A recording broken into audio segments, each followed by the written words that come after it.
Okay, we're doing this phone held because of reasons. Um, I know I haven't put out a progress report, showing off the layout of recent. I got stuff in the editing suite, but I want to quickly put something together based on recent-ish events. So over the weekend, we hosted a wedding at the premises, and my sister suggested that I have the shed open so I could show off the layout as it stood, because she thinks it's cool, and who am I to have an excuse to show off my hyperfixations. So I spent a half day putting together some stuff to present it. And yeah, I had the shed door open. It wasn't advertised or part of any sort of formal explanation of the wedding. It was just here, and if people wanted to come and have a look, they could. And they did. So it kind of was a little bit of a low-key hit, at least in my eyes, because I had 10, 15 people up here over the night, and they were all super enthused.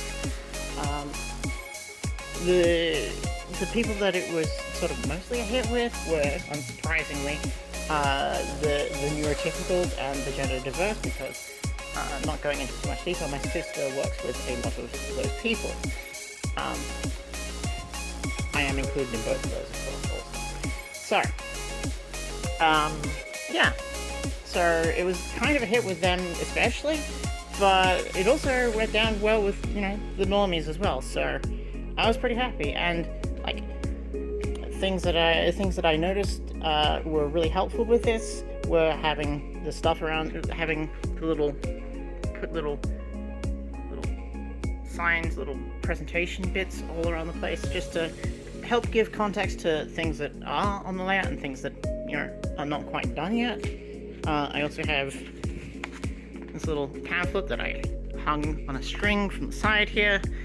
And I just left the lights on, and I came up and checked on it a few times. Another thing that happened is this became kind of an informal quiet space for the whole thing. Just because, it's noisy at a wedding.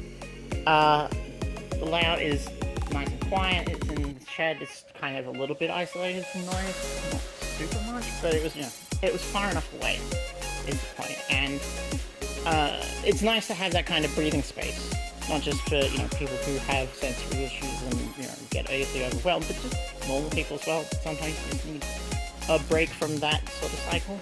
So yeah. Oh yeah, and of course, the layout wasn't even running. I have effectively it's technically powered, and it technically has command signal, but I don't have any currently DCC chip locomotive, so I couldn't show off running. So even with that as a caveat, people were still fascinated, and I only had I had my X-Class and a couple of American boxcars just to sort of illustrate the traininess, I guess. Yeah. So, and the wedding photographer comes from out in the country and was just instant that.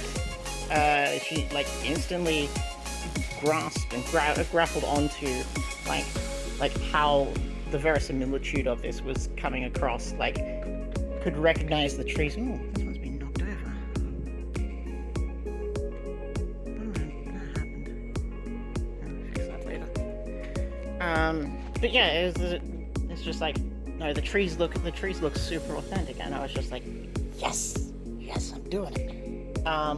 So I guess to keep this, under 10 minutes or whatnot, I got a few key takeaways from that whole experience. I guess the first one is people actually want to see your layout. no matter what kind of thing you're putting together, no matter if it's like you know, if you're into like Lionel O scale, or you got HO, or you've got a giant, you know, basement empire, or what have you, or you've just got, you know, even just this barely more than a loop of track kind of thing, and you're still working on it. People don't care. It's still neat to look at.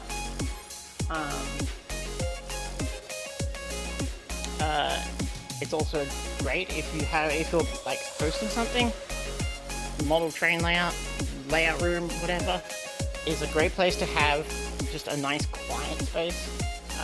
Like I said, it's not just like the people who have sensory issues. Everybody appreciates having a quiet space, a little bit of a breather from the hectic.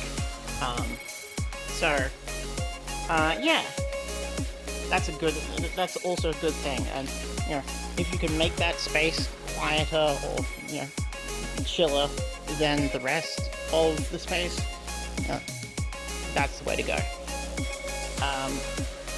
And I guess the third thing is if you're not going to be standing next to it giving the whole spiel, it is useful to just do something like this.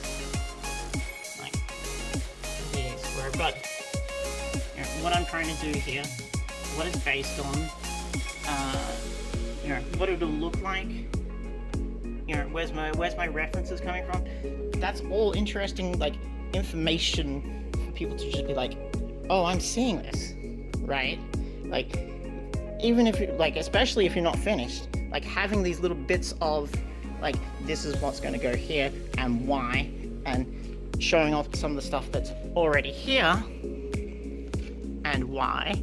It's like you start putting together the picture for them, and then they can sort of construct it in their minds. And people love working like that, okay? Like, I have an entire corner module here, and the only 2 bits of information I have on it are the like layout of the track plan, and then my little diorama explaining, sort of giving myself like the like landscaping vibe that I want to eventually get to. And just with that, people are just like, that's so cool, and some of them frankly lost their mind at the idea of making a model of a model. It's like, it was really good to see people just like losing their shit, going, no, that's not possible, you shouldn't be able to do a model of a model. And yeah, so yeah, I guess that's the great takeaway, right? It's like, if you have a home layout and it's not going to exhibitions, but it's something you're still working on, something you still put a lot of effort and pride into, take every opportunity to show it to people, you know? At the worst, they cannot care. The worst is they could not care. I think more people would be interested about your passions than you would think, and it is absolutely worth the extra, you know, half a day one time to have all this stuff prepped, so you can just, you know, drop it out there and have it ready to go, and whatever state it is, and just be like, hey, come have a look. Because yeah, people like this shit more than people realize how much they like this shit. Okay, I will catch you all later when I've done some more editing, I guess. Bye.